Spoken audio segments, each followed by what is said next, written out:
From the misty Pacific coast to the rugged Cascade Mountains and beyond to the high desert in the east, you are listening to the Oregon First Hunting and Fishing Podcast. Hey guys, this is Bryant here. Just wanted to jump on and say before the show starts that this episode was recorded at the Hoodoo Ski Lodge, out in the open with lots of people in there. There's lots of background noise and the audio's just not going to be perfect. So bear with us. I hope you enjoyed the episode, and thanks for listening.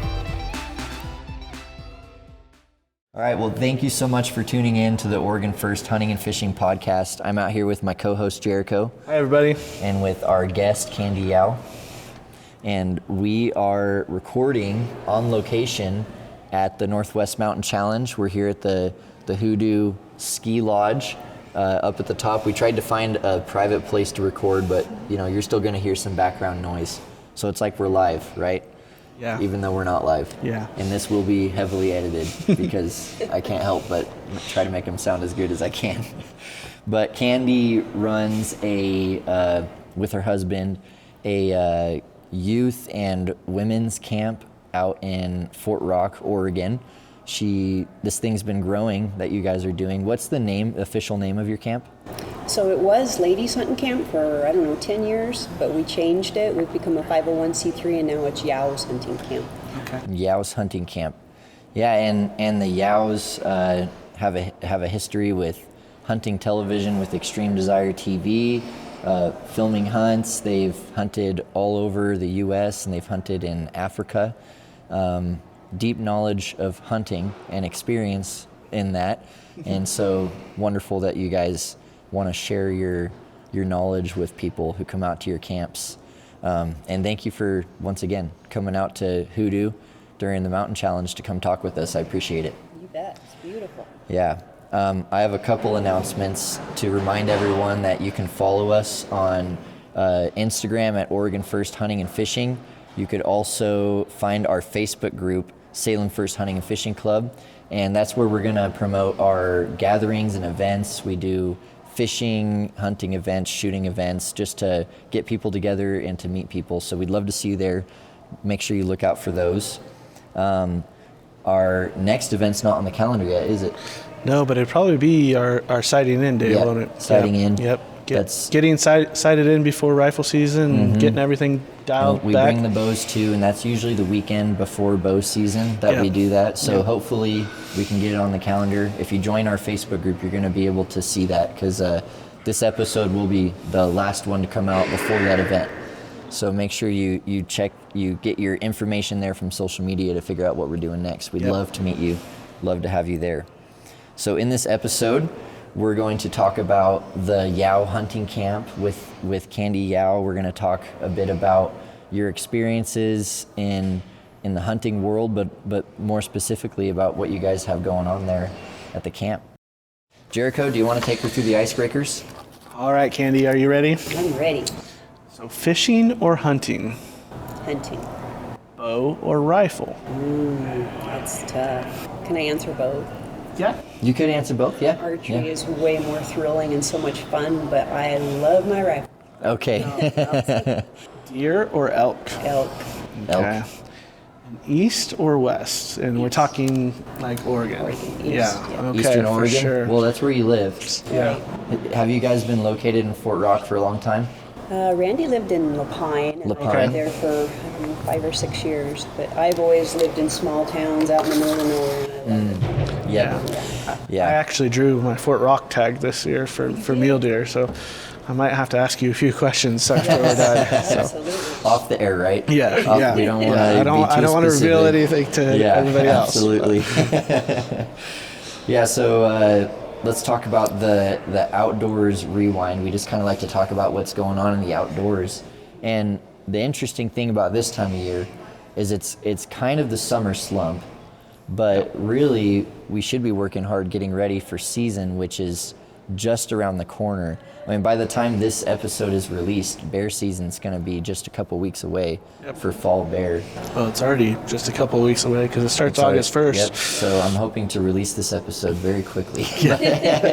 But I'm curious for Eastern Oregon, because I understand the west side of the Cascade bear hunting culture and how, fall bear hunting is really big. Is it the same out east? So we probably, because we're too busy hunting everything else. Sure. And we always get our tag just in case, but we spring bear hunt. Yeah. The same thing.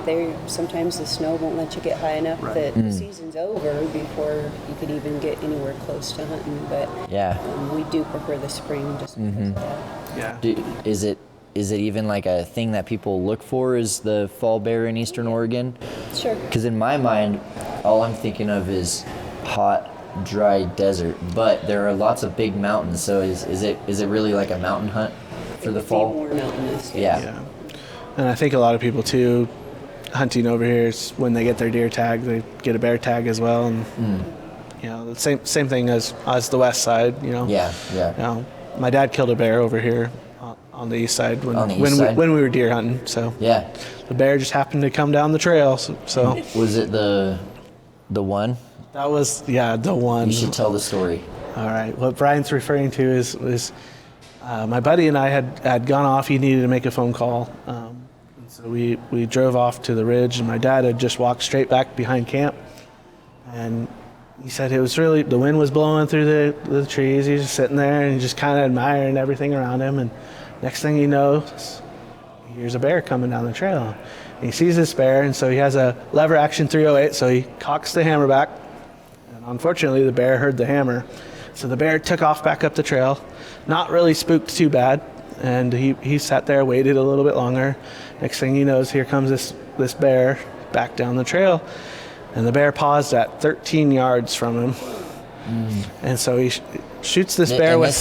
This is after the bear had heard the hammer cock and came back. Was the bear curious, investigating, or did he just forget what I think heard? he just kind of, after a little bit, said, okay, that was nothing. Nothing came after me. Nothing flew at me. He realized he was a bear. Yeah. He's I'm bigger than most things in the woods. And, but he came, and my dad shot him at 13 yards, and that bear turned and hit the log that my dad was sitting on. Like it ran to him. And died at his feet at the tip of his barrel. And he said it happened so fast that he didn't think to put another shell in his gun. Yeah. Luckily, the bear had expired right there. But it wasn't a very big bear. I think it was probably only 150 pounds or so. But sure. But Still a bear. my dad's first bear here in Oregon, so it's a pretty cool experience. So and I mean, people, it's not very common to get messed up by a black bear, especially where we live. It's just not really heard of. But the times it does happen is when someone's tracking an injured bear. Right. And, you go in there too soon, or it's just wounded and that thing is cornered. So it is a good thing that it made it all the way to the log your dad was sitting on, but it didn't touch him. Right. Yeah, and he came back with the bear on his shoulders after he gutted it. Yeah. He tapped. We were all waiting in the trailer because we didn't know where he had gone. Oh, man. We were sitting there playing cards, and he taps on the trailer and lifts the bear's head up and goes roar at us. Did you guys all jump out of your We're like, skin? what just happened? What did you do? And I know it was 13 yards because I went back there with the rangefinder afterwards. And he showed me where it was. So. Wow. Yeah, those kind of experiences don't happen very often, but when they do, you don't forget them, right? Yep. Have you had many close calls with different critters, close shots, and shaking hands with them? Yeah. I mean, there again, archery, you're always right there. Yeah. Yeah, I mean, I've got so many stories somewhere I didn't even knock an arrow. Really? But spent about 3.5 hours with over 100 head elk. Wow. Just right in the middle of them. Moved right with them. Man. Never made eye contact. It was the most amazing thing I've ever done. People ask about your favorite hunts. And I had my bow with me. Yeah. But it was such an amazing experience. Wow. That's cool. And was that an Oregon hunt? It was, yeah. It was an Oregon. I love to hear that. I've heard stories of being in elk, and I've been in elk very seldom, but tricking their nose has to be the hardest part of that. especially that many. Yeah. And if you're surrounded or anywhere near them, man. I just moved with them. Like I said, I never made eye contact. If they were running and bucking, back then I could run a little bit better and jump logs, but I just moved the same pace as they did. Yep. And there was about 10 cows there at the very end after a couple hours that started barking. They caught me. Yep, finally. I was right from me to you. Yeah, Wow. That's amazing. Could have reached out and touched one. Could have, yeah. But you also didn't want to get trampled, did you? I wasn't too worried about No? Okay. No, I was Didn't cross just your mind? in awe. Yeah. No, that's cool. awesome. I never got close to a bull except for there was one little spike, but there was a tree right in his vitals. And at this point, I was so overwhelmed with what was going on that I don't think I would have shot. Yeah. And was that a solo hunt? Well, no, there was 4 people on the hunt, but that one I'd been solo for about an hour when I ran into the whole herd. Yeah. I was following a bull. I'd been following and working for 3 days, and he led me right to that big, beautiful picture. He knew where he was going. Exactly. Yeah, it's cool. That paints a good picture too of your love for the animals, and that's cool. The local news story I wanted to cover with you, because we normally do a local news story. I haven't had very good service out here. I didn't have time to really research it good this time, so we'll skip the news story. Okay. But that allows us to get into our conversation with Candy Yow. Great. Awesome. We got all the boring stuff covered. Now we can move on. So you already gave a good story of one of your favorite hunting and fishing experiences, but we do like to start off the conversation by asking that question. If maybe you could tell us a good highlight or your favorite hunting and fishing story. So I get asked that a lot, and it's almost always the same answer. I've had some amazing hunts, got some amazing animals, but my favorite hunts are when I take someone else. My sister, she lost her son in Afghanistan, and basically quit hunting. She would go on the hunt, but would never pull the trigger, and she drew a desert bighorn sheep tag. Oh, wow. Wow. And so we all turned to, and Yeah. the time I stepped out of the pickup till the time I stepped back in it a week later, it was a God moment. I've never been on a hunt like that before in my life, and she got a huge, beautiful ram. Man. Yeah, that's once in a lifetime. Exactly. Yeah. Exactly, and it was the best thing in the world for her. Yeah. Was it a pretty hard hunt? It was a very tough hunt. Yeah. Well, maybe not that hard, but yeah, the bighorn sheep part was pretty hard. Yeah, because you're climbing steep stuff and in the heat usually, right? It was in the heat. Yeah. Yeah, definitely. So what do you do the moment you get a big ram down like that? What's the meat care look like? It's basically, it wasn't quite that hot that I would worry. You still got to get it taken care of, but you want to clean it up and get your photos as soon as possible so you can get it gutted. Yeah. Were you anywhere near like a cooler or camp or your truck? Yeah. It was probably about an hour and a half to 2 hours getting out. So. Wow. But we took our time and did it right. Mm-hmm. Right. We wanted to make sure she could mount that ram, and so everything had to be skinned perfectly. And right in the middle of when we were skinning, we'd been there for I don't know how many, because we'd been scouting too, probably 5 or 6 days. And there was a jet came, like Air Force or Army, and it did a flyover. You drop to your knees and bawl. Yeah. Because we've been there long enough, that wasn't normal. Yeah, especially after she just lost her son. Yeah. So we just said, that's Corey. Yeah, that's amazing, man. It was pretty cool. But yeah, it was. I wouldn't say it was a super tough pack out. We had a lot of people, and they're not super heavy. Sure. But it was a long ways. Yeah. Long ways up and a long ways down. Yeah.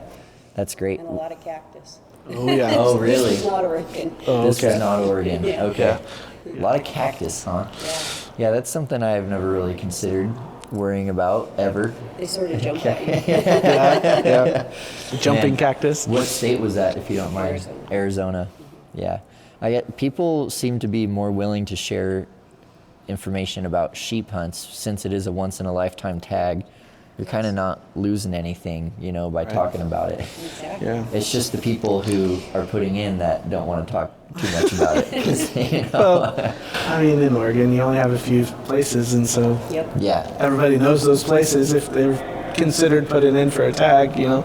So We help a lot of people on sheep hunts, but Randy Oh, or really? I, neither one of us have ever drawn. yeah, And I don't know if we ever will, but let me tell you, it's addicting. yeah. Oh, yeah. So much fun. Yeah. Yeah. I love watching those videos, and you know, every once in a while driving through the gorge, looking on like the John Day and the Deschutes, and getting to see them on the side of the road. You're like, I probably will never get to hunt one of you, but that's still pretty cool. Yep. Still pretty cool. Yeah.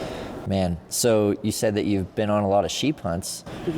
Do people just know that you guys know how to sheep hunt and they invite you along, or? Actually, well, Randy's been on quite a few more than I have, but the very first one was one of our first camps. Brenda Weatherby came to the camp with Weatherby Firearms, and she'd no longer gotten home. Then Adam drew a sheep hunt in Oregon, Wow. down by Paisley. Yep. So he says, well, if you guys have any clue where to go, I'd just soon go with you as Yeah. hire a guide. It's kind of last minute thing here. So we took him, and it was so much fun. Yeah. It was Yeah. just, and he got a very nice ram, and Oh, they're man. incredible people. Yeah. Yeah. That's great. So do you spend a lot of time looking for sheep, or? We did. We went out. We had a team of about 5 guys, and we would go out every day. We had free and Yeah. pass and try to find them. And we found one a little bit bigger than the one that he shot, but being Adam Weatherby, he had to get home. Oh, So yeah, we yeah. had to leave a day or two early, Yeah. and that one hadn't circled back around where we knew it was. So Yeah. still got a very nice ram. What kind of rifle did he use? I'm just kidding. You used a Remington, don't you know? Yeah, I guess that's a perk for, being a Weatherby, right? Yeah. Yeah, Cool. man. Sheep hunting is a world that I know nothing about. I have no knowledge about. We talked with Billy Moles, the modern day mountain man, and he's done a lot of sheep guiding up in Alaska and a lot of different guiding up in Alaska. But your sheep hunting here in Oregon, we have a few different subspecies of sheep, don't we? We have Yes. the Rocky Mountain and the California. Correct.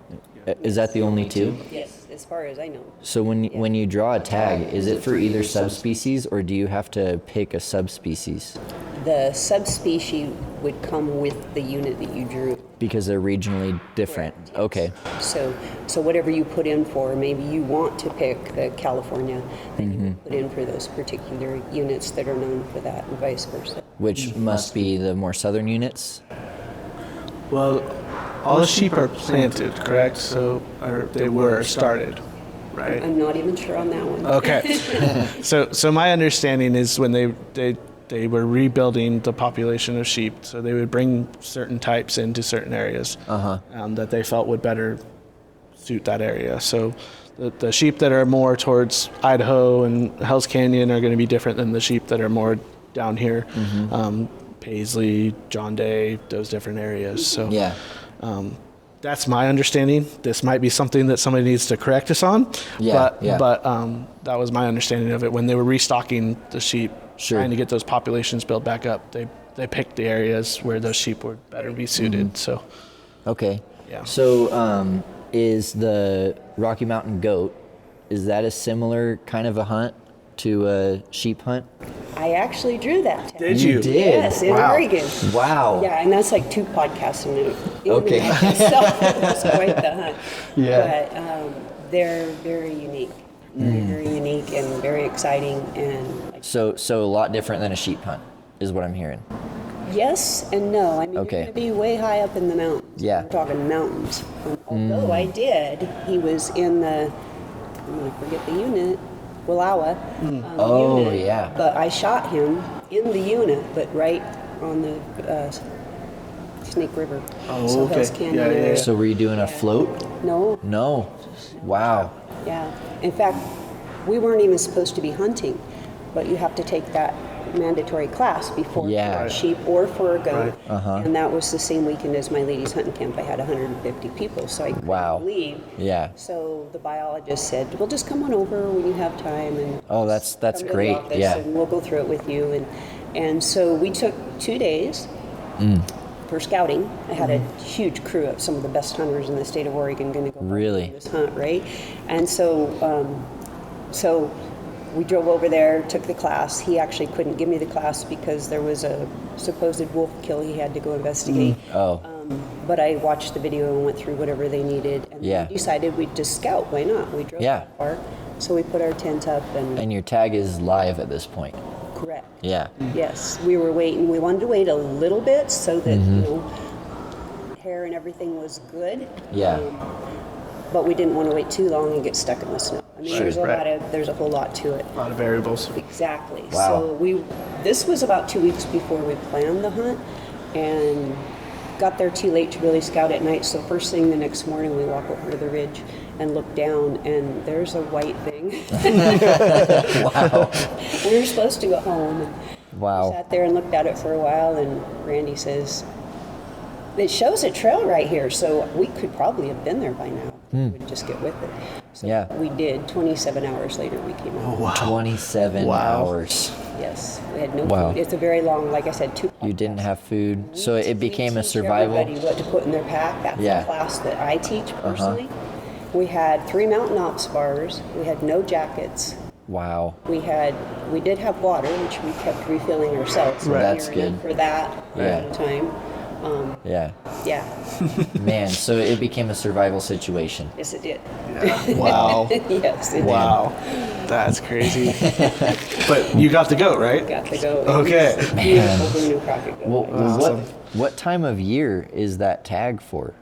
So I'm not going to remember exactly. We'll have to look that up when you edit. Sure. But, so my camp's in July, so that would have been around the 1st of August. We were planning on the hunt being the middle of August. Okay. Yeah. So by then the nights are getting cold. Nights were very cold. And if you're up in the mountains, Yeah, we took our game bags out, put them on us, and then we were both shaking so bad. Yeah. So we'd just get up and walk until we quit shaking. You can't sleep anyway. You're just going to slide down the hill the minute you relax. So it's not a hill. It's a cliff. Yeah. Wow. Yeah. Yeah. Wow. So That's cool. It was crazy. Yeah. There again, that was a God moment hunt. Oh, yeah. It's a very long story. So Sure. So maybe another podcast, right? About the infamous goat hunt. That's right. Eeyore. I named him Eeyore. Eeyore? Yeah. Cool. Because he kind of. Oh, really? Is he in your house? He is. Yep. What kind of mount did you do? Did a full body. Full body. That's wow.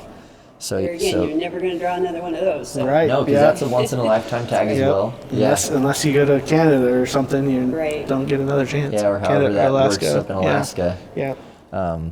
Wow, crazy. Some areas and types of hunting that I have not touched, but it's great that people reach out to you and keep you in it for the sheep hunts, even though you haven't drawn, but you've got to be on sheep hunts. So quite a few. And they're all fun. What's the number one unexpected thing that someone who's never sheep or goat hunted might learn on a hunt? Could be the heat. The heat. One of them that we helped a friend get a really nice ram over on John Day was his was during the rut. Oh. Boy, is that amazing. Oh, yeah? And they're just always on the go, like you think you can figure out where they're at because that's where they were yesterday or last night or this morning. Absolutely not. Really? Yeah. Nope. They get in with, the ewes, and then just out of the blue they take off and go somewhere else. It could be 3 miles, and that's really steep country. So that was kind of interesting. I hadn't done that one before. Is it a good tactic to stay with the ewes then and wait for more to come into them? Or is that necessarily? Wow. When he decides they don't smell right or whatever triggers his brain, off he goes. And he's out of the country. He's miles away. Exactly. Man. And it's hard to keep up with him. Yeah, I'm sure. I bet. Because we have 2 feet and they have 4, and theirs seem to stick to the rocks pretty well, right?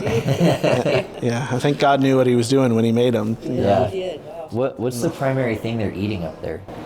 Well, they eat a lot of browse, but even in the desert, there's a lot more grass, different species of grass that. Even in the middle of summer, they're able to find that. But if it is a drought area, they'll eat a lot of the brush and the. Really. I guess if you have like a domestic sheep and goat, they're kind of famous for eating sticks. Anything and everything. Yeah, so it makes sense that the wild ones would be even tougher, right? Yeah. What's the meat like? The meat is excellent. I've eaten 2 of the sheep that we've helped people obtain. My goat was excellent, but it was the oldest one that they'd ever checked in. Oh wow. Ever? In that unit. Okay. Yeah. They said they believed the oldest in the state of Oregon, but I don't know. Wow. Man. Don't put that one on record. But Yeah. But I thought, well, we'll just do tenderloins one night. Oh No. no. And so I learned right then that it's really, really good, but it's at least 48 hours in a crock pot. Yeah. Was that because of his age or because he was a goat? I think a little of both. Wow. Yeah. 48 hours. Well, what do you? Salami. Okay. Jerky, salami. So yeah, some grinding stuff maybe, but probably not hamburger helper. You probably don't want to turn your goat into hamburger helper, do you? No. We didn't do any burger. We did salami and crock pot. You did salami. Do you guys do your own salami? Yes. Nice. Does that require aging? No. Oh, okay. I might have to look into that because I used to make summer sausage, but I got burnt out on it. I make a lot of snack sticks. Yeah. I wanted to start to make pepperoni, but everything I've seen requires like an aging process and Why we haven't done the pepperoni for that yeah. same reason. Yeah. So salami might be a good way to go then. What do you put on sandwiches or just eat it as a snack? Yeah, or just meat and cheese platters. Yeah. Nice. Cool. That's exquisite. Could you imagine having people over and be like, "Here, would you like some Rocky Mountain goats charcuterie?" They'd be like, "Oh, where's the caviar?" Yeah. Oh, man. No, that's great. That's very interesting. And I know we've been talking about the sheep and goat hunting, but it's helping kind of paint a picture of your experience and knowledge of hunting too, and why people might want to go to your camps to glean from you guys. So I'd like to hear about the camps and sort of starting from the beginning of why'd you guys start doing these things? Where did it come from? Well, I'm kind of a little bit crazy, and so it was my idea. Randy was not on board. That's so funny. I trained horses for, 35 years, and I always did camps. Horses, man. I mean, my ministry has always been working with youth and women. It's just something that's deep down in my heart. And so when I met Randy, I kept thinking, how can we put this into hunting? Yeah.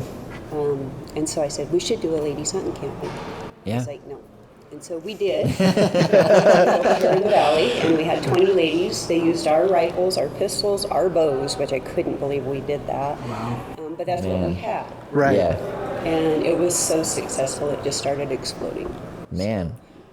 So right off the bat, it was people wanted to be there. They wanted to be there. Do you think that was because they knew who you were, or just the fact that you were even providing that for I think a people? little of both. The show had we only aired for 3 years, and it ended up kind of funny. We had great sponsors. We were climbing the charts rapidly. But they said, okay, we're going to give you at least that much money again for next year, but you need to go digital. And I looked at Randy and said, what's digital? Well, by the time you learn those skills or even get close to it, it's too late. So, Got it. So we stopped the show, and I think it was within 18 months we'd started the camps. What year was this? I think it was 2012. Okay. Okay. Pretty sure, yeah. Somewhere in there. Yeah. 12 years, so. Yeah. So yeah, and it grew up until right before COVID hit. We were having 70 ladies, Wow. plus instructors, volunteers, and the husbands come. They love coming because we're quite entertaining, but they just can't take the classes. Okay. Got it. And that's one of the reasons we started.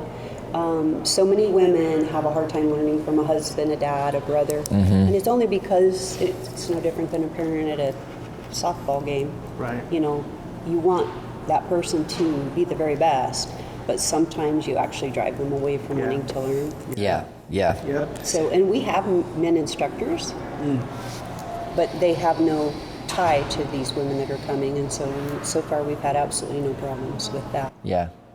So when the husbands come, have no- the kids come, and then the husbands can hang out with the kids while the wives are in the classes. I take it. Yeah. Well, they're separate. We do I could back up. We started the youth camp one because I've always wanted to do it, but because we had so many kids, girls, in our ladies camp, sometimes it's not fair. You get 4 or 5 cute little girls, and then one older lady, she gets left out, right? Yeah. So we started the youth camp to kind of take care of that. But the husbands come just hang out. They can go shoot rats in Christmas Valley or hike or whatever. They go fishing. There's lots of places to go fishing there. And then they come for the dinner, and we have a fashion show one night, which is extreme. A fashion show. A fashion show. Is it like a camo fashion show? Yeah, it is. It's outdoor apparel and concealed carry. Oh, okay. And we have probably 20 brands shown every single year. That's cool. Man, That's so cool. yeah, so explain that. The brands bring clothing, and then Usually it's just whatever the particular women that want to model, what they hunt with. okay. To show off their fit and their why, gear and and people can try them on or touch them to feel the different fabrics or wow. So we're actually trying to help them find the product that works for them. Yeah. And the same with all of our sponsors at the camps. It's super important that they try the product and see it, because everything, I'm very, very careful about what we bring in as sponsorship, that it fits women, that it works for women. So you're more than just doing skills and whatnot. You're helping equip these women in. Wow. Give them a little boost. They become a family once, people come to camp and they'll say, well, I'll probably never see you again. I said, no, you're family. You can't get rid of it. We'll stay in touch, right? Yeah. That's good. Cool. So what does a basic camp consist of? They come to the camp. What are they going to expect? Okay, so we offer, the ladies, I think we have 26 classes, the youth, we have around 20, but you have your pistol, rifle, shotgun, and archery. Okay. And is that skills? Skills. Okay. And they sign up for either beginner, intermediate, or advanced. It's not super advanced. We don't have super fancy ranges, but they're fun. And so pretty much everybody takes those 4. We do have muzzleloader on occasion, and that's kind of a big hit when we do have it. But then there's a lot of other classes. You have orienteering, which is super important, and we teach it with the compass as well as with the Onyx, and Onyx is a sponsor, and a map. Yeah. And they have to count their steps. I mean, we take it right back to the beginning. So if you get out there on a goat hunt, and you go over the hill, and you only have 3 protein bars for a meal. So I teach scouting and tracking. A lot of, I think 4 of our classes, they teach ethical shooting. And I take a huge part of my class on ethical shooting and show exactly the penetration of the arrow or bullet. We use an arrow, obviously, because we're not shooting it through the target, and why, quartering to, quartering away. It's that's super important to me. I think when you're out there hunting, it's harder for a woman if she takes a bad shot than it is for a man. Randy will take a bad shot and he'll go, well, that was stupid, and away he goes. And I'll fall apart. I'm never hunting again. I can't believe it. What if I crippled it? I think we have a little too much emotion, so I'd rather have that really click in their brain before. So they don't. More, and to try to make it more analytical, probably. With like the logic of where this would have hit, and And we have paper targets up there that show quartering to, quartering away, and then you can take the arrow and actually, if you're take it the way that it's going to projectile through, and they can see, oh, well, that wouldn't work, or even though it looked like I was hitting the heart, I'm going to miss it because of the angle, etc. There's so many variables. So that's super important. And then we have a lot of fun classes too. I can't go over all of them right now, but there's so many. We have turkey, we have blacktail hunting, whitetail hunting, predator hunting, tree stands and ground blinds. I have a great instructor for that. He keeps everybody in stitches. They want to go back every year. Oh, really? Elk calling, that one gives you a little bit of a headache before they're I think I might even do the elk calling class. I let myself get very rusty, and I pulled out the call a couple weeks ago, and it was pretty embarrassing. One of our, I guess I shouldn't jump around, but one of our camps that's taken off, we've only done it 2 years in a row now, is our All Things Archery Elk. Okay. And we bring in some folks, pro staff, and then Randy, and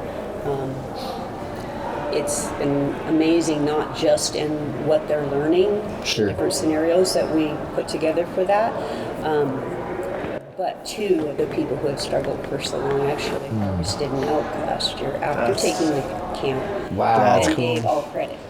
I'm sure that feels So it's- really great for you it's a guys. really small you know, camp. yeah. We only allow 10 people. Which 10 is people. Pretty intense. Wow.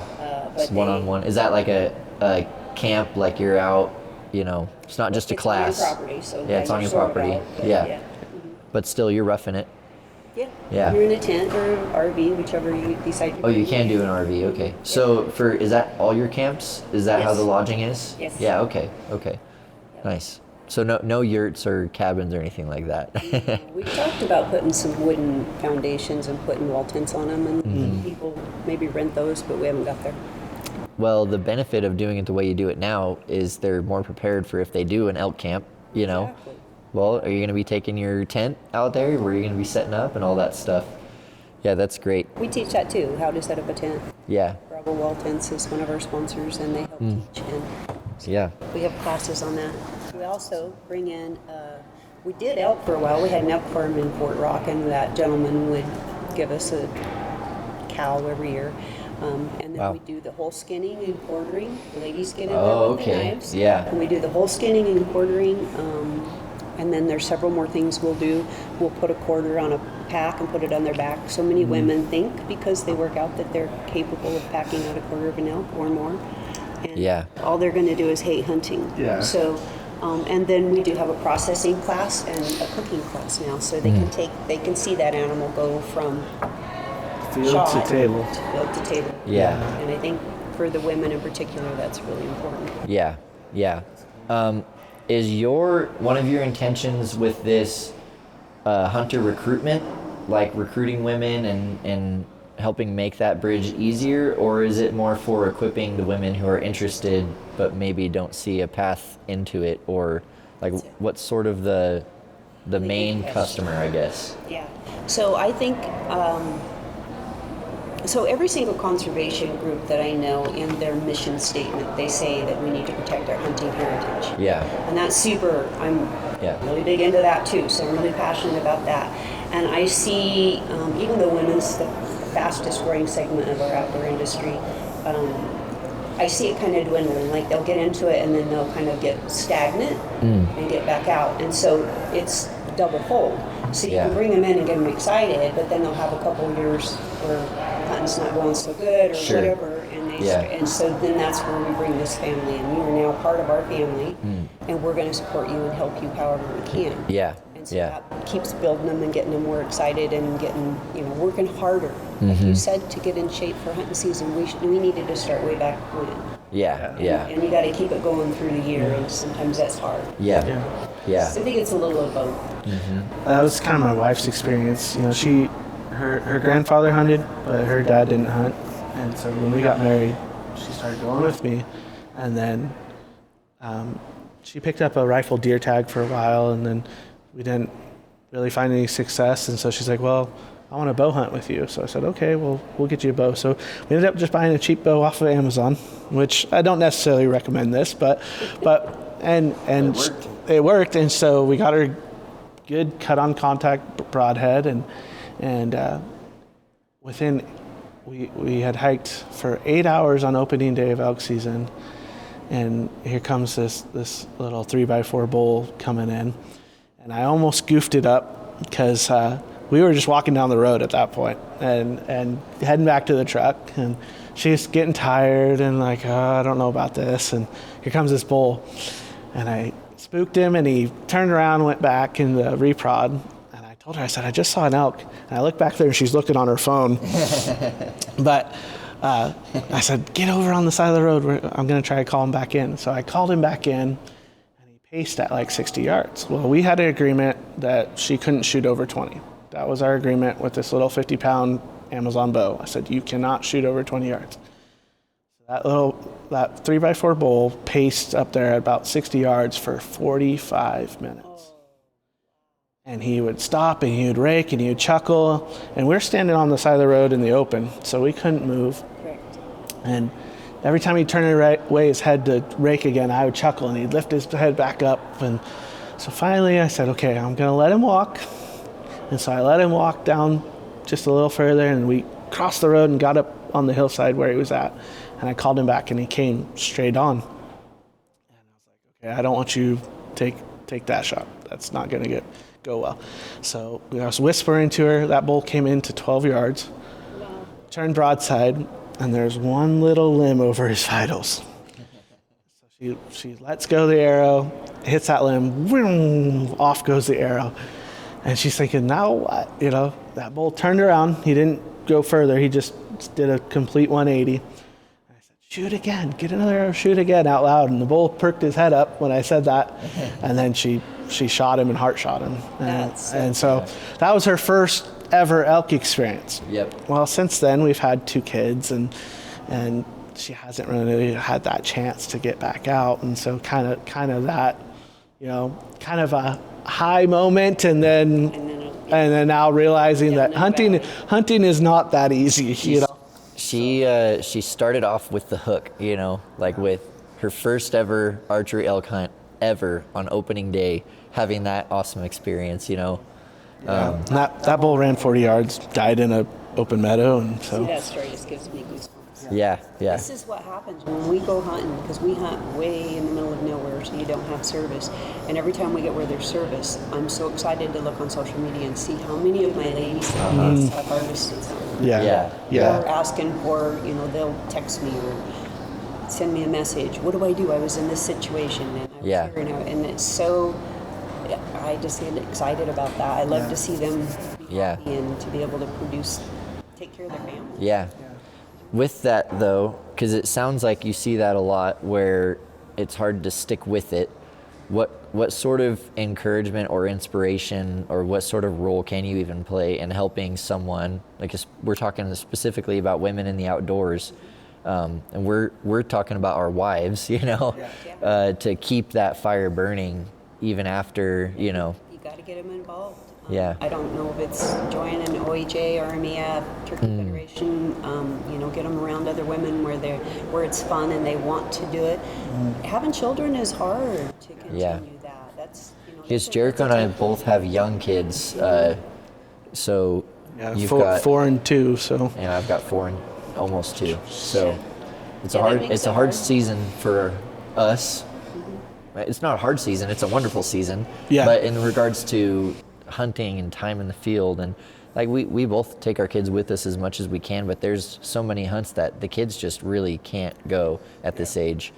So then our wives end up staying with home. The kids.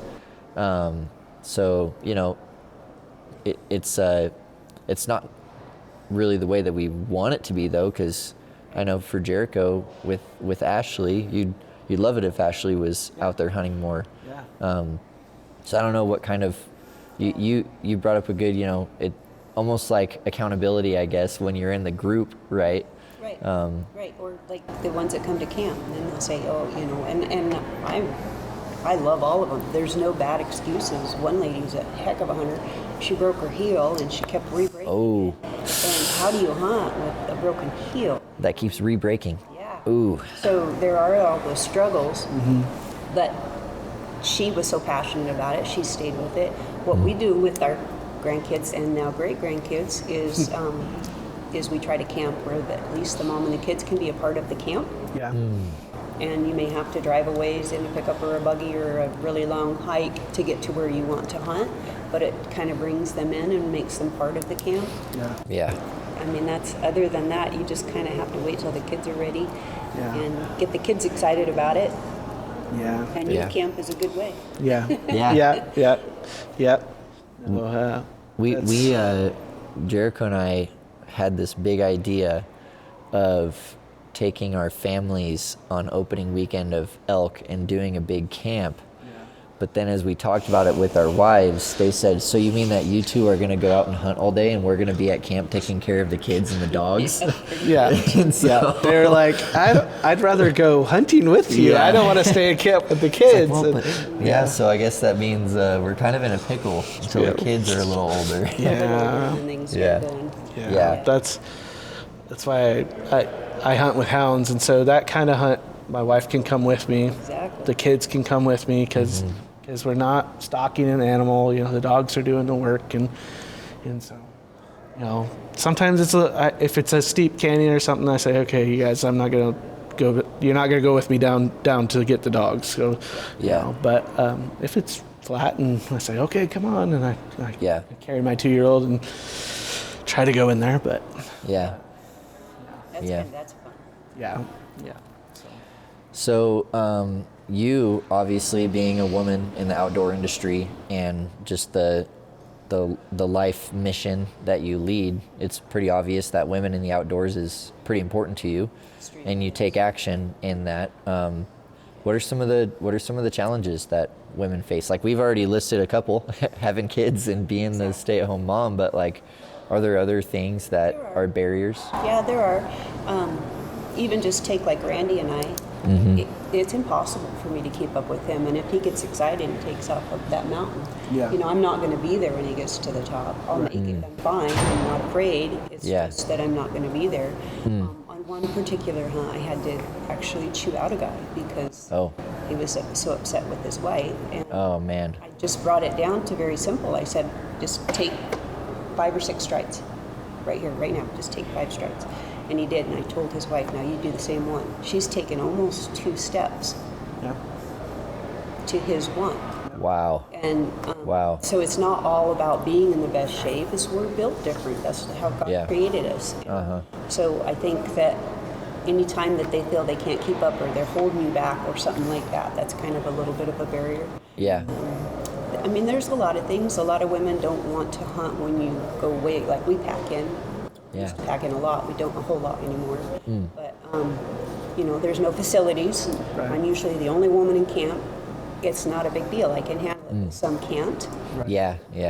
And some, if you're going to hunt hard, don't really feel like coming in and cooking dinner and making breakfast and lunch before you go. And it's just a part of life for me. So that doesn't hold me back. But I see some of them get frustrated. It's just too much, especially if they're not seeing success. Right. Yeah.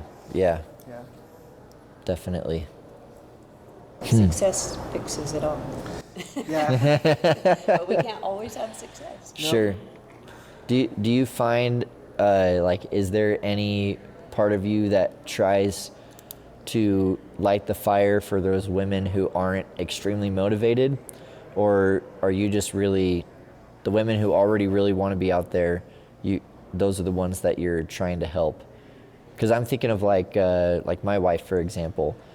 I don't ever expect her to hunt. She's not interested in hunting, but and she likes to go out there and be in the woods and hike, and she knows that it's important to me that the family's out there.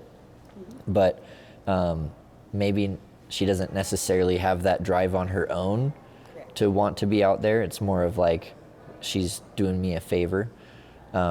Is there anything that like in you where you're trying to help those women see? So what happens there? No, I love doing one-on-one. I mean, my husband says I'm a professional volunteer. So for 5 or 6 years, I was the Women for Gun Rights director in Oregon. I just handed that down to an amazing lady who's going to do a great job. Wow. I'm involved in just about everything, but I've been the last 2 years at the Portland Sportsman Show. I've put on a ladies' stay out for all women. I did see that you did that this year. Yeah. So anything to inspire them, anything to get them going. But the same thing. I had a couple ladies that really didn't hunt, and they put in tags in a unit, and it was just a women's hunt, which was cool. They had a lot of fun, but not a ton of success. But they would call me every single day. Oh, I did this wrong. What should I do? And that's great. I love it. I love it when they do that. And I will answer. And if I don't have the answer, I'll get the answer. Right. Yeah. Right. We've got to encourage them. We've got to keep them going. And even if they don't want to hunt, we have ladies come to camp we have some stories come through that camp. Oh, yeah. Extremely healing. And, they've had a bad experience with firearms. Oh, yeah. And it takes some pretty special people to get them through it. Yeah. They get through it, and so far all of them have shot and continue to shoot. My wife was really scared when she first shot. she would literally sit there for a half an hour in the gun looking down the scope. And it's okay, you can shoot. Or back off and take a break. And so the silly thing was she's a really good shot. And I'm like, you're shooting better than I am right now. I'm mad. And I said, I bought her a little 243 just for hunting in the valley over here. And I'm like, it's okay. It's not gonna kick. And it took her a long time to trust that and to pull the trigger, because she never done it before. Her dad didn't take her shooting, and her grandpa didn't take her shooting, and so this was her first experience, and so it took her a long time, and now she's kind of gotten over that a little bit. But if she hasn't shot for a while, she has a moment of hesitation when she goes to shoot again, and so it's just that little motivation and I love to be that motivation. Yeah. And I've got a team of ladies that are the same way. Our instructors and our volunteers are. That's the only thing that's hard, is if they don't stick with the core values and put the participants first. Yeah. Let them go, and that's heartbreaking. Yeah. But that is hard. That's the way it's got to be. Yeah. Yeah. Wow. Well, good on you for sticking with that through and that's a leadership thing, making those tough decisions. In this conversation too, it's making me wonder, because my guy friends, the ones who are new to hunting, or even the ones who've been hunting and just life in the outdoors, it's like this innate deep drive and willing to sacrifice a lot to go out there and be out there and push yourself. And I know that that's not completely gendered.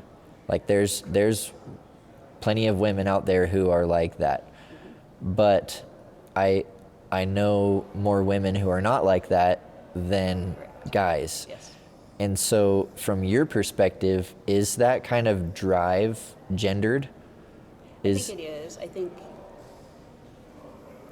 yes and no. Like you said, there's some women that, holy cow, they would do it every second, just like me, of every day if they could. Yeah. But I think maybe it's because they're not comfortable out there. Sure. Once they understand how to protect themselves, how to get in shape, stay in shape, I think it all goes back to, and I think Lake Shelton really needs to give me some money for this, because I've said this for 20 years, that when you're in God's country, I mean, anybody wants to fill their soul, that's where you go. And it doesn't, it's great when you harvest something, but you don't have to, because you're refilled. When you come back down off that mountain, you're refilled. You're ready to go, and you can't wait till the next one. Yeah. To get them to that point is the hard part. Yeah. But once they're there and it gets in their soul, they're going to crave it too. Yeah. Yeah. Yeah. But there again, if they're, just have small children, they're wired to put that first. Right. Yeah. So small hikes or short hunts or something like that to keep that fire going or to get them into it is much better. Yeah. The past few years since we've had kids, my wife hasn't really picked up a tag, but she'll still go every once in a while, and just to go, and so she likes to go. She likes, especially if we ever do get into anything. They were with me one time and hunted all afternoon and got back to the truck, and I bugled from the truck, and the bull answered, and so her and my son got to hear the bull bugling from the truck, and I worked him for quite a while. That's an adrenaline rush every time. But he, anyways, I messed everything up, so I set up in the wrong spot. He couldn't come up where I wanted him to come up. So, but they got to hear that, so they were sitting in the truck listening to this bull, and so it was cool for them. Just little things like that. Yeah. Because then next time they'll see it happen. Right. Or they're close enough and it just gets them all pumped up and they want to be a part of it. Yeah. My wife was shaking when she shot her bull that one time, because, that was the first elk she'd been that close to. Sure. In 12 yards, you'd spit on him. Close. Yeah, so she was, for her to stay calm in that moment, and even after the arrow flinged off the first time, it was neat for me to see. Yeah. So see, I don't get worked up when I'm getting ready to shoot. I'm calm as a cucumber, and it just drives Randy. Because if you put me on a range in front of all these people, Oh, yeah. I just can't do that. Yeah. If it's just me and God and the animal, it's super simple. But when I get to my animal, I fall apart. And I teach in camp that's okay. Yeah. You did just take a life. You did. Yeah. You're providing for your family. It even tells us in the Bible to go ahead and take Yep. care of your bow and provide. So and once they have that feeling of it too, like, oh, everybody's eating the meat through the year that I provided. Yeah. Baby steps of getting all those things that I think the guys have in them. Every time they have one of those little successes here in an elk bugle, seeing fawns or calves running around out in the woods, walking through the woods with 100 head of elk around you, you know, things like that. Yeah. They can't let go of it. Yeah.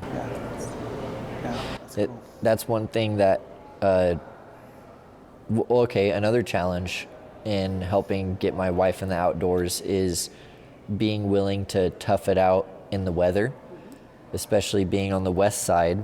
You know, we don't really get snow. We get rain all winter long.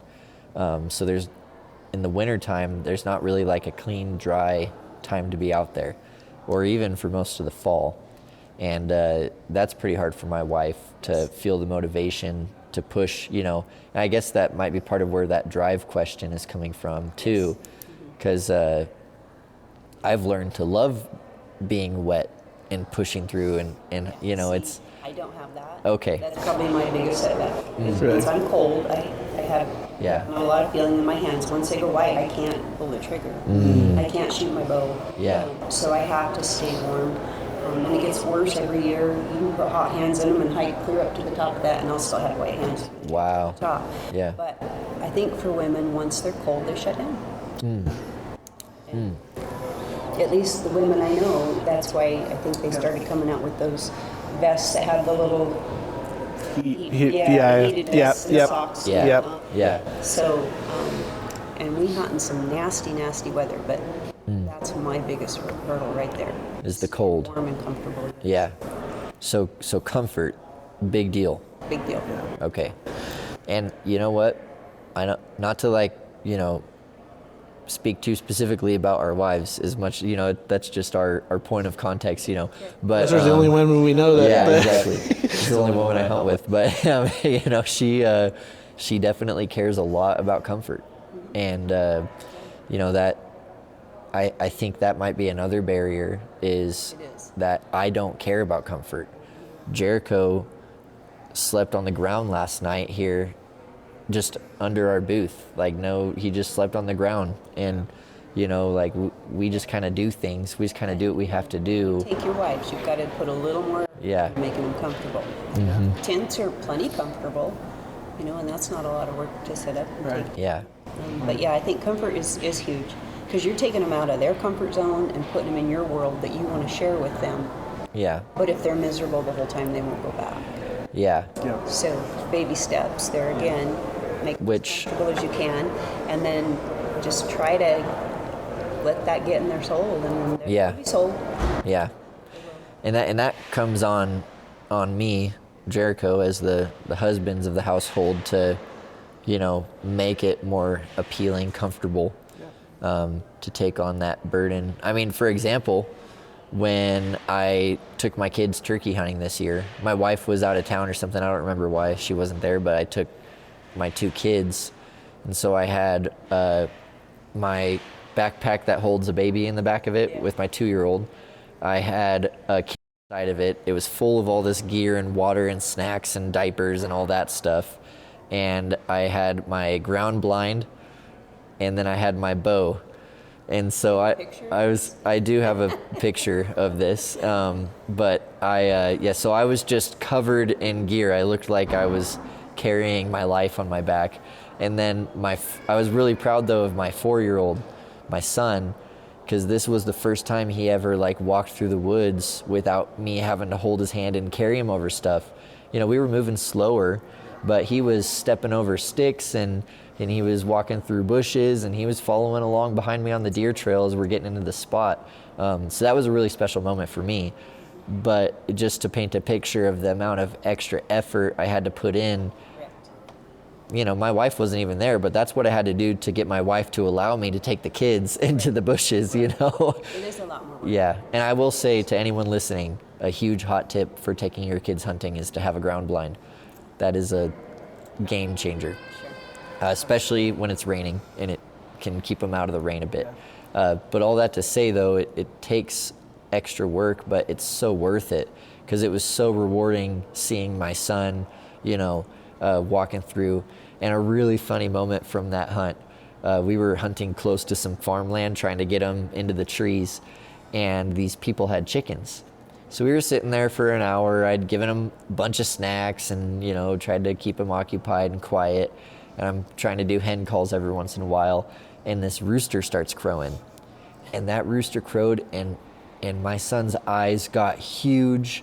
And he said, "That was a turkey." and so I played along. I did the, and then the rooster crowed again. And he goes, "It's coming closer," even though it's just in their chicken coop in the same spot, And so we went back and forth with this rooster crowing, and he was getting so excited about it. You just and planted that seed, right? to this day, he thinks it was a turkey, and that's okay, I never corrected him, but still, it was just really fun watching him get that, he finally understood why we're doing it, because I just, in the look in his face, I could tell how he felt. It clicked. Yeah, when he heard that, because he had been on turkey hunts with me before, but never heard a gobble. And so, maybe what you're saying is that applies to my wife. If I get her on those kind of experiences.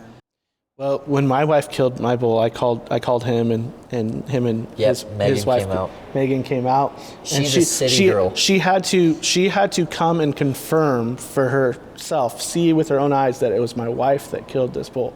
Yeah. Because she's like, "No way, that can't happen." Yeah. And so she when she came out, she's like, "You really shot that?" And my wife Ashley was like, "Yeah, I really did." And so it was this kind of cool moment there too. And we were out there till dark, but that was another moment I was proud of my wife, because, like I said, straight city girl. Her family didn't even camp when she was growing up, nothing at all. And so we handed her a knife. Handed her the hip. It's just really hard to get all that trim off of there. Handed her that hip, and she's just digging the meat out of it, throwing it in the trim bag, and that was a proud moment too. Now we're just doing the shout outs of the proud moments of how good of husbands we are, right, Jericho? Exactly. Yeah. It's little moments. Yeah. That story was fantastic, because Yeah. you saw that light. So he's already won. Yeah. He's a hunter now. He wants to be out there. Yeah. He wants to be a part of it. And Yep. That's So- what it takes. So that brings me into the youth camps. So is that both boys and girls? Yes, it is. Okay. What age group do you guys work So with? it's from 9 to 18. Okay. And we have a little of both. Mostly, I'm going to say, I would say it goes from 9 to 13 probably is the majority. Okay. And it's ran just like the ladies' camp. The classes are a little shorter, except for the shooting classes. The classes are only an hour. We found them fidgeting and Yeah. not able to. Oh, sit there. sure. Yeah. And then Yeah. we do organized activities between all the classes to sack races or whatever, so they get Yeah. a Break lot up of the their time. system. Yep. So, and it's really gone over well. Yeah. Really well. Yeah. Cool. And being a nonprofit, do you have volunteers mostly, or do you Yes. have staff? Nope, it's all volunteer. All volunteer. Wow, where are you much so. finding these volunteers? Once they come to camp, they want to come back. Yeah, In okay. fact, I have a lot of volunteers coming this next week that I'm Wow. not sure where I'm going to put them, Great. because they just want to be a part of it. Yeah. So how long is each camp? So the youth camp is 2.5 days. They Okay. come in Thursday night, and it's Friday, Saturday, and half of Sunday. Okay. We have one class and a church service Sunday morning, and then we do pictures and try to get them out of there by noon. Great.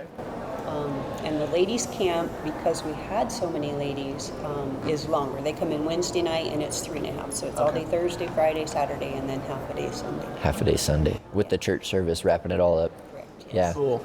Yeah. And when someone wants to go to your camp, is there a waiting list? Do they go online to sign up? How do they get connected? Nope. You just go to yowhunting.com. Yowhunting.com. Register right there. It has, you can click on whatever camp you're interested in. Yeah. Do the advanced camps. We're doing one in Wyoming this year, so we'll see how that goes. Yeah. Return. And so it's really been word of mouth, people inviting letting them know their friends did it.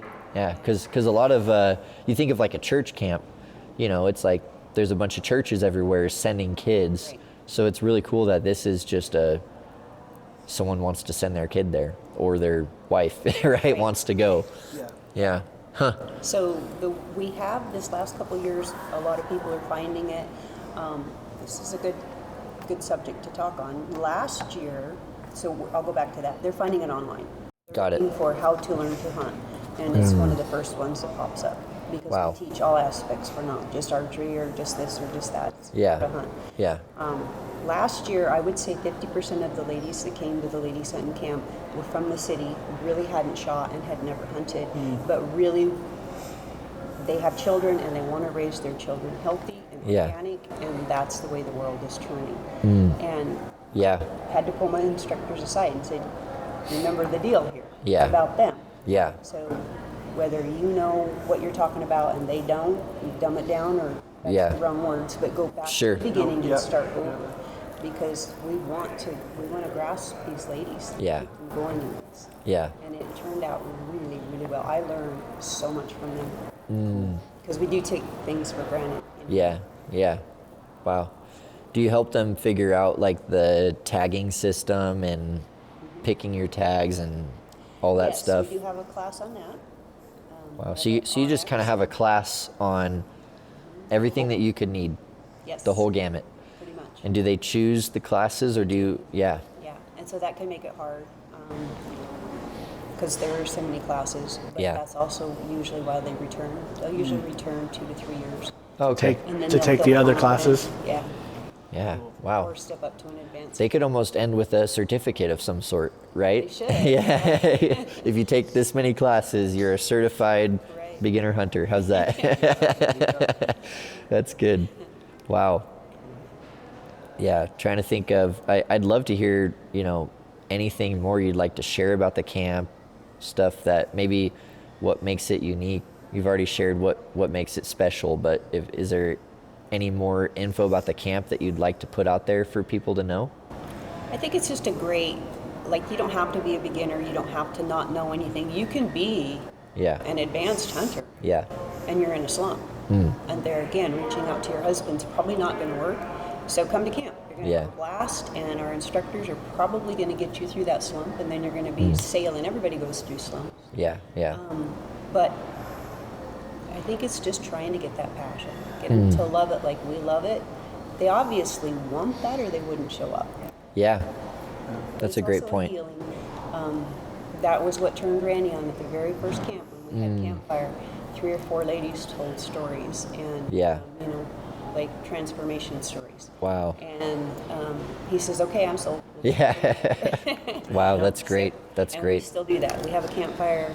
Yeah. Well, it's a fake campfire because we're in the desert. Sure. Yeah. It's fire season. But, they pour their hearts and souls out, and that's really, really cool. Yeah. Many ladies have come to camp and said, "This saved my life." Wow. Yeah. Whether it was physical stuff, was afraid to shoot, or emotional, or some veterans that have really been kind of messed up. And, and come back every year. Yeah. So we're their family now. From the very outset, was that your intention with the camp? Did you expect that? I did, because I'd done it already with the horses, so I had a pretty good idea where it was going to go. Yeah. Do you still do the horses? I don't even have a horse. I've never said that in my entire life. Wow. Like I said, I trained for 35 years, and I don't have a horse. Still ride. We still packed in to get an elk from my brother in Arizona this year. So I'm around them. People still call me to do lessons, mostly on the ground. Sure. Yeah. Okay. And I'm busy, so. Yeah. So camps run year-round then? No, mostly just the summer. We did one in Arizona, and situations have changed, and we can't go to Arizona in the winter. That was great because it gave us another month or two. Right. but right now they're just slammed right into the summer. It's a year-round job, just trying to keep sponsors and set dates and instructors and volunteers. It's pretty much we try to hit all the big shows. We go to the sheep show, we go to the hunt expo. Oh, really? Okay. Yeah. Do you go as vendors, or do you just go talk to your sponsors and keep those relationships going? Yeah. Find new ones perhaps for Exactly. Yeah. We found some incredible new products this year. Wow. Are already stepping up and using them for camps. So you just go up to the booth and talk to them and introduce yourself and very cool. Yeah. I mean, there's some people here. Maybe you'll go visit before you head home. Yeah, and I think I recognized a few people. I thought I'd better go say hi to. Yeah. Good. That's cool. It's very interesting to me how you went into it already expecting there to be those deeper conversations and the mental and spiritual opportunities for healing. And so I do want to talk more about that. But another thing that we always try to do on this show is give people like take home tips, something they can really grasp. And I took some notes as we were talking about some of this stuff for getting your family and particularly your wife out there. So a couple of the notes I took was set up a actual camping trip near where you're going to hunt. That way the family aren't, sleeping on the ground, but they have, maybe some activities, maybe better food than you might provide for just yourself. So that's one of the tips that you gave. Another one was that cold. I wrote down cold equals no hunting. So keep your kids and your wife warm, right? That's a big deal. But then in that you were also talking about comfort in general. What are some other ways that we can keep, or you can keep yourself comfortable, we can keep our families comfortable when we're out there? So it kind of goes down to gear. And one of the stories I used to write about, I used to write a lot for a lot of the magazines, I've slowed down a little, is, the men would always have camo and hunting clothes, and the women would wear hand-me-downs, usually a flannel shirt and boots that were too big. So there was no comfort is what I'm getting. Yeah. But since the women have grown so much in the outdoor industry, they make stuff for us now. Yeah. And it is difficult because obviously it's not cheap. Yeah. To have the same comfort, to make sure that everything fits. Hand warmers, whatever you got to do. Heated vests. I don't know. They've just always heated vests. Yeah. Wow. I've never tried them, but I think it would probably be good. Probably be helpful. So you've mostly hunted east, Rocky Mountain West type stuff. Do you have any kind of tips for rain? Rain is just not much. Yeah. Raincoat, rain pants, they're loud. That's the biggest downfall to them. I mean, I don't know a way around that. They're super loud. Yeah. But at least wear them to get to where you want to hunt, and then hope it breaks. And then I might throw the blind as a tip in there, because I did take my kids on a blacktail hunt this year, and once again, I had to carry all that stuff and them up to the glassing point. But once I got there, set up the blind, and we were dry in the blind. Exactly. But the bottom of the blind got muddy as you could ever imagine, because those kids can't stay still. and I had the brilliant idea to bring my son's little toy excavator, so he was creating more mud with his little tractor. But yeah, so maybe for a tip I would throw in there with the rain is a blind.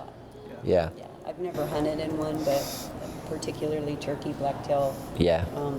They use them. Whitetail, I've never Whitetail, hunted they use them. Yet. Someday. I think it's a great idea, and it gives a little bit of security. Yeah.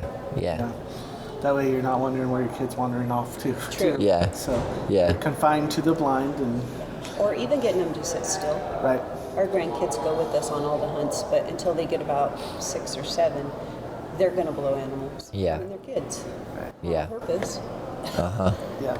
It's just the way it is. It really is. I mean, we blow animals. Exactly. So, yeah. A couple more on the tips I wanted to ask you about, because you obviously spend a lot of time teaching and training and equipping. How do you train blood tracking, or do you? Yes, I do. That's part of my scouting and tracking class. Yeah. I do have some of the fake blood, and every state is different. So there's certain there's certain things that you can get that can help you track blood. Sure. But it's not legal in Oregon, or it's not legal in Washington, or something like that. Yeah, so, like dogs are a big example. Dogs. Yeah. I have used my dog as long as she's on a leash. In a lot of states to track. Yeah. Never had to. Oh, Thought good. I was going to have to because the day was starting, and so I just grabbed her, and she's not even a hound, but Yeah. with a great nose. Yeah. She could pick up where I couldn't. Oh, yeah. But when I teach the ladies that, we just kind of sit down and get pretty serious about it, because it's that moment of walking up on the animal, and how we handle that with grace, and how we, honor God for our harvest, but make sure that everything's ethical, clean. We're not going to put anything on social media that's going to hurt hunters. Oh, yeah, yeah. Right. But then there's also the different scenario. Okay, I know I got a shot. There's a little bit of blood, and then it ends. What do I do? Sure. This is where I'm going to lose my ladies. Yeah. Because Yeah. it's going to be so heart-wrenching for them. Yeah. And defeating. And so do you set up those kind of situations? Yes, we do. Yeah. Yep, and go through different scenarios of how to get someone in to help them to do that. Yeah. Yeah. Wow. Yeah. That was one thing I was extremely thankful for, that elk my wife shot. I mean, just Immediately. 40 yards, and we heard him crash, And that's when everything, your emotions start and everything. But if she would have, I've lost a couple deer, and if she would have had to experience that, it wouldn't have. Yeah. It wouldn't have been good. So you make a little trail, or you just walk in the woods and you kind of sprinkle fake blood on We have an actual cardboard target after we do the projectile of the arrow through the vitals, or different scenarios and what could possibly happen. And then I'll actually have them set up like they shot it, tell them how long they have to wait. We can't wait that amount of time. Sure. We've got to in real life, yeah. But then I will have the blood trail, and then I'll have it kind of go away and come back. And that's good. There's so many different things, but that's where I stop them and say, if you're alone at this point, no matter what it takes, you probably should call. Yeah. Or back up. Yeah. Because you don't want to be all alone. Yeah. So, and with that too, you probably are mindful of where an actual injured animal would go, right? And you're like, okay, they'd probably follow this contour, so you should stick there, Yeah. Yeah, that's Run good. downhill if it's a good shot, Yeah. But my first archery bull ran uphill because that's where his herd of cows were. Yeah. Yeah. He didn't go very far. He ran right down the other side and died. It took us 4 hours to. Yeah, they're real bad about following the rule book. Yeah, they don't follow the rule book. They always break. Who's the referee? They always breaking the rules. Yeah. So on that same thought, what's the hardest thing to teach or train?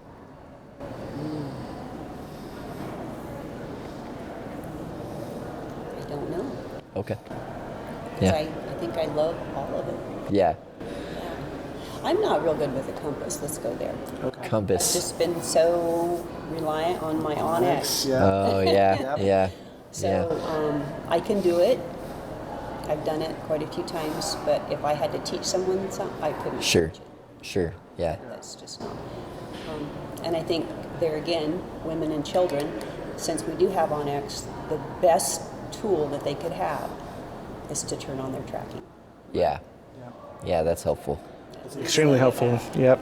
Yeah, I had my wife download it for a while, and so she was using that. It's like, if you ever get separated, you could follow the track back to the truck. Or lose something. We lost a rangefinder, I think it was. Yep. And we followed the track back and found it right there. Yep. Where it stopped. Yep. Yeah. Yeah. Great. Well, that's some good tips for everyone for getting their family and their wife and their kids out there.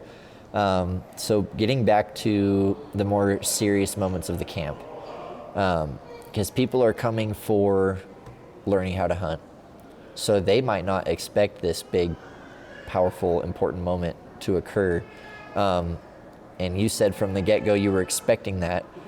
Did you plan the program to make that happen, or is it just something that's going to happen no matter what? It's just going to happen. Yeah.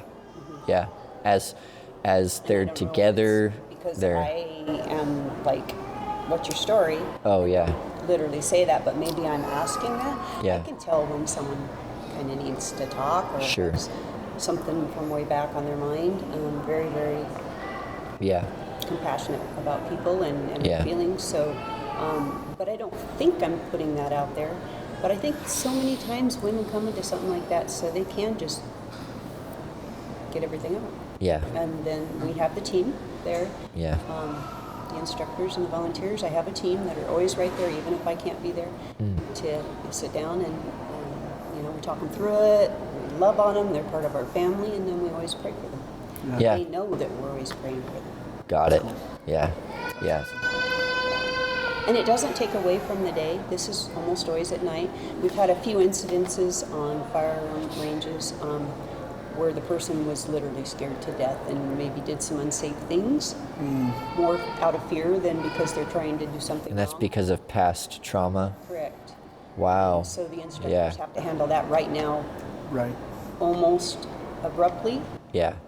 almost not really trying to hurt their feelings, but we have to stop this right now. Wow. And then they'll pull me or somebody else in and we'll take them aside. And Wow. we didn't really do anything wrong, but it could have been wrong. Sure. And we go over safety a million times at Yeah. camps, but this is because there was too much going on. Yeah. So Wow. That's crazy to think about. Man.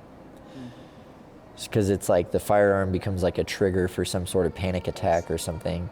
there's one story, I don't know if you have time for it, but it's pretty quick. She was in her mid-70s, and her friend came in the mid-70s, and they both took the camp. And I felt there was something. She didn't talk about it, and then I was teaching what to put in your pack one day, and she just stood up and she says, I need to talk to you right now. So I just grabbed someone, took over the class, we walked outside, and she says, I'm getting ready to go to my first firearm class. And then she started bawling. Mm-hmm. Her story was when she was 7, she was the oldest child of 4. And I think the mother had passed, and her dad had always said, you're the oldest. So if someone comes in the house while I'm cutting hay in the middle of the night, here's what you do. Here's the shotgun, and that's what you do. Wow. So one night it happened. Wow. She shot and killed him as he was going up the stairs to where the children were. And she says, my favorite thing in the whole wide world was hunting with my dad. And I haven't shot since. Yeah. She Wow. shot every firearm at camp. And she says, she goes to counseling, but I've never in my life told my story. And I looked at her right then and I said, you're telling your story around the campfire tonight. Yeah. Wow. Man. It was very healing. Yeah. Very for healing. sure. Yeah. So it was the investment that you gave that caused her to open up and feel safe. Do you think also it was she was finally confronting this thing she's been avoiding her whole life? She was getting ready to go to that class, and it was just too much. Yeah. It was too much, and they got her through it. She just had a blast. Good.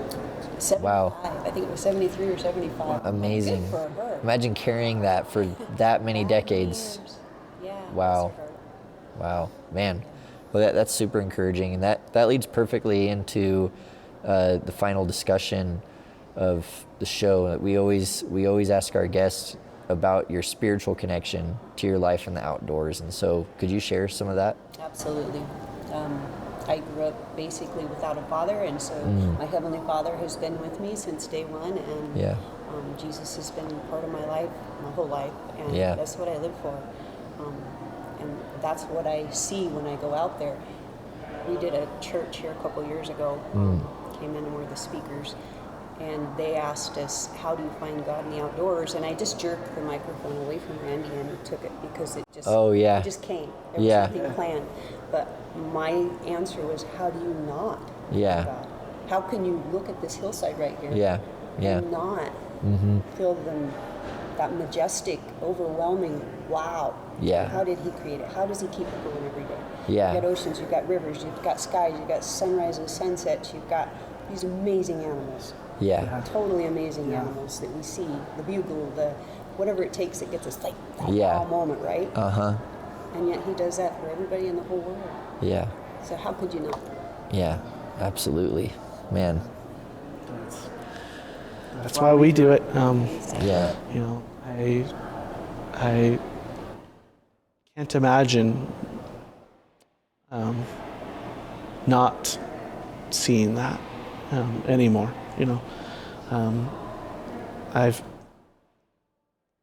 was blessed to grow up in a family that taught me good values, and I put my faith in Christ when I was 5 years old, and that was something my dad always instilled in me. Though every time we go fishing, every time we go hunting, talking about creation, talking about these things, and eventually he didn't have to say anything. I knew it. I could see it for myself, and I still, some of my best times is just scouting and going out in a clear cut with my Bible and sitting out there and just watching, and just remembering why it is here. God created it for us, and maybe you're listening to this and you haven't come to that conclusion yet, but I challenge you to consider it. Consider the what if. Have you looked at the animals? Have you looked at the different things? There's order there. Think about it. Every time you go out, look at it something different. Challenge yourself to look at it from a different perspective. I think you'll find the conclusion that, somebody made this, and he made it for us, and he called it good. And so the problem with this world and the things falling apart is sin. And so God sent his son to die on the cross for our sins. And the Bible says that if you put your faith and trust in him and him alone, you will be saved. And we firmly believe that. And I think that's something to consider. And maybe you're searching, maybe you've had a moment in the woods where you cried out and your prayer was answered. I want to tell you that that's God. He's got a purpose for your life. Yeah, because this world, it's so amazing to even just take it back to our identity as humans and what we are as creatures, and how Scripture tells us that we were created in the image of God. That's an important understanding of the identity of a human being. And when it says that, it says so that mankind, would have dominion over the rest of creation. And so when we understand our place within creation, it's mind-boggling that we can look at the vast mountains as far as you can see, the things that we've pointed out already, the processes, the natural world, and we're in awe of it. We think it's beautiful. We think it's good. God said it is good, right? Yeah. But then we then come to this understanding of our place within that creation, and it should really floor us to realize that as beautiful and amazing and just awe-inspiring as this natural world is, God somehow sees us as more than that, more than all of it, to the point that we believe 100% that he sent Jesus Christ to die on the cross. That way the bridge could be rebuilt. We could once again have that perfect connection to the Father, to the Creator, to God. And it's mind-boggling and amazing, but once you understand that perspective, it completely changes every part of your life. And that's another important point that we'd like to bring up too, is that you don't need to get cleaned up and become perfect by your own power in order to be connected to that Creator who created this beautiful place. You can't actually do that.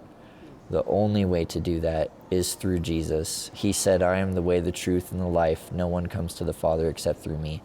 And, thank you, Candy, for sharing that perspective of how could you not, for one. And that's where we all start.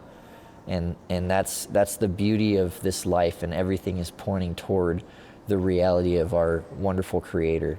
But then as we press in, as we seek Him, I'd encourage, like Jericho said to anyone, just maybe open up the Bible if you never have before. Maybe look at the life of Jesus. Yeah, look pray. At the Gospels. Just pray. Just pray in your time out there, and ask him, challenge him. Say, are you there? And you'll be amazed at the life-changing effect that'll have. But yeah. All right, well, thank you, Candy, so much, Yes, thank you very much. for your time, your input. Excited to hear about what you guys have going on with the hunting camps. Super great opportunity for anyone who is willing. Where specifically, can you say again, where can people learn more about what you guys have going on? Maybe where can people follow you to keep in the loop? So our website is yowhunting.com. So it's YOW, then hunting.com. You can follow me, Candy Yow, on Facebook and Instagram. We also have a Yow's Hunting Camp Instagram and Facebook page. So that helps keep everybody together throughout the year, inspire and pick them up a little bit. Great. Yeah, and so everyone who's listening, make sure you check them out. If you have, and everyone has women and children in their life, consider getting them out there and just continuing to build on this great thing that you guys are doing. I love it. All right, well, that wraps it up. Thank you, Candy, and thanks for listening. See you next time. All righty.